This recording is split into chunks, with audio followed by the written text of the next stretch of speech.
Just days ago, fans were relieved to hear that both Palash Muchal and Smriti Mandhana's father had been discharged from the hospital.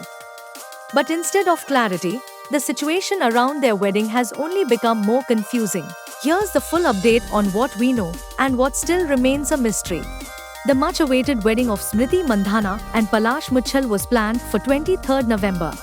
However, hours before the ceremony, Smriti's father, Srinivas Mandhana, developed sudden heart attack-like symptoms. He was rushed to the hospital, forcing the family to postpone the celebrations immediately. The emotional stress didn't stop there. Palash, who is extremely close to Smriti's father, also fell sick. He was admitted for chest pain and stress, adding to the already tense situation. Now, here's the reassuring part. Both men are back home and stable.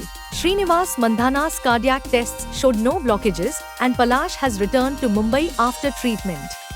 With everyone safe and recovering, fans expected a new wedding date or at least a small announcement.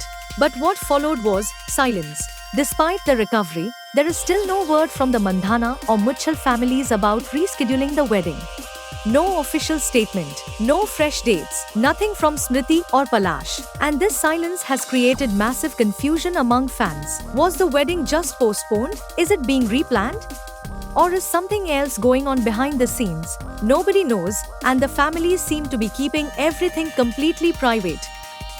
Instead of clarity, the couple made one subtle move online. Both Smriti and Palash changed their Instagram bios by adding the evil eye emoji, a symbol meant to ward off negativity. For many, this only added to the mystery. Is it a sign of unity, a response to rumors, or just a way to keep away unwanted attention during a fragile time? Even with the health scare behind them, the future of the wedding remains uncertain. Fans are still confused, waiting for confirmation, a statement, or even the smallest hint about what comes next. For now, all we know is this: both families are home, recovering, but the wedding is still on hold, with no clarity in sight. Stay tuned for more updates as the story unfolds. Remember to like, share, and subscribe for the latest.